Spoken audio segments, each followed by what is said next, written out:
Hey everybody, KMO here. It's late in the day. I was kind of proceeding on the impression. It wasn't a belief, but I don't know. I was living my life as if the video were already done today, and it's not. I regularly do videos that are 15 minutes and more, and I was just on YouTube and I was watching stuff by people I normally like to watch stuff by, and all of the videos were, in the 15-minute range, and I couldn't really get through any of them. So I'm going to keep this short. So, Alexa, set a timer for 5 minutes. 5 minutes, starting now. Okay. The debates. Andrew Yang, he put out that commercial which was very white bread, very, by the numbers, normal political ad. And at the debate, he came out in full, like, sci-fi mode. The first time he got to speak, which was, more than half an hour into the event, he talked about not only AI, but an AI arms race with China. I think that's hugely important.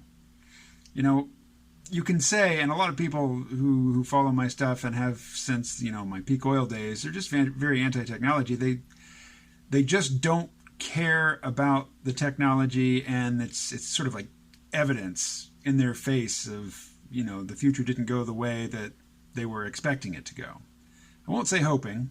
In some cases, people who were all wrapped up in the peak oil really were, upset about it. But I think a lot more people who are into it are upset about the state of the culture, and they saw peak oil as a door out.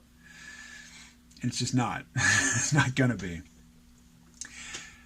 But if you phrase it as the U.S. is currently ahead in terms of military applications for AI, but that lead is by no means unsurmountable, that both China and Russia are working hard to beat us in this area, then I think people who might otherwise say, I don't care about AI, might say, well, we can't really just hand this to the Chinese and say, we give up. Develop all your AI, algorithmic social control technology, and we have no answer. You just take it. Are there people who think that that's, I know that there are a lot of people who think the U.S. should disarm. And I don't really know where I stand on that. It seems that we're well into the territory of overkill in terms of, how much military hardware we have compared to everybody else combined. It's just ridiculous. And the same is true of our intelligence spending. And I know, insert your joke about intelligence. Although I think intelligence, like the CIA practices, is in no way economical or it's not very efficient. I think it's an enormous waste of resources given, what it accomplishes. There's a guy who's kind of gone a little nutty, but he's been really cogent on one topic for a very long time.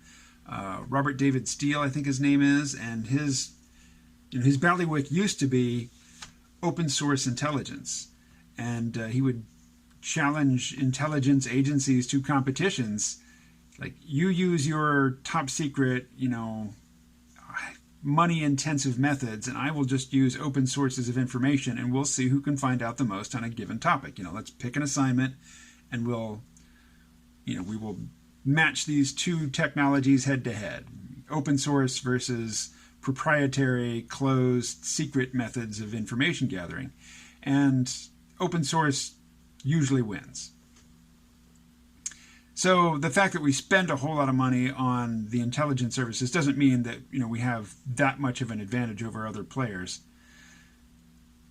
We probably do have a huge advantage over most other players, but it's not a straight relationship, of money spent to advantage gained. Wow, I hadn't even imagined I'd be talking about intelligence service budgets. Let's jump back to a different track. Andrew Yang at the debate.